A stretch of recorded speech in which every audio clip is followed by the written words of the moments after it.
আসসালামু আলাইকুম গাইজ, আজকে আমি আপনাদের সামনে নিয়ে এসেছি মজাদার আম মাখা। তার জন্য আমি আমগুলো ভালোভাবে ধুয়ে নিব।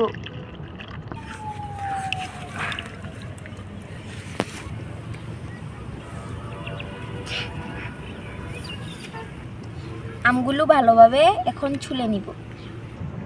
আমি আমগুলো ছুলতে ছুলতে আপনারা একটু প্রাকৃতিক দৃশ্য দেখেন।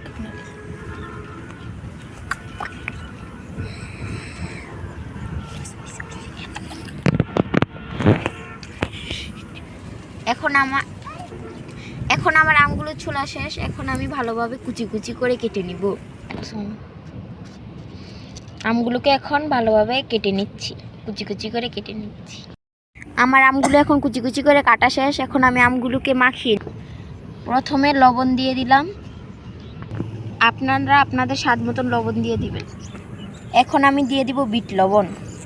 এটার দিকে এখন আমি মরিচগুলো গুঁড়ো করে নিব। মরিচগুলো এখন আমার গুঁড়ো করা শেষ। এখন মরিচগুলো আমি ঢেলে নিব। অল্প করে একটু মরিচের গুঁড়ো দিয়ে দিব। আমগুলো এখন আমি ভালোভাবে মেখে নিব। এখন আমি খেয়ে টেস্ট করব ভর্তাটা কীরকম হয়েছে। এটা অনেক দারুণ হয়েছে। আপনারা একবার হলো বাসায় এটা বানিয়ে খাবেন।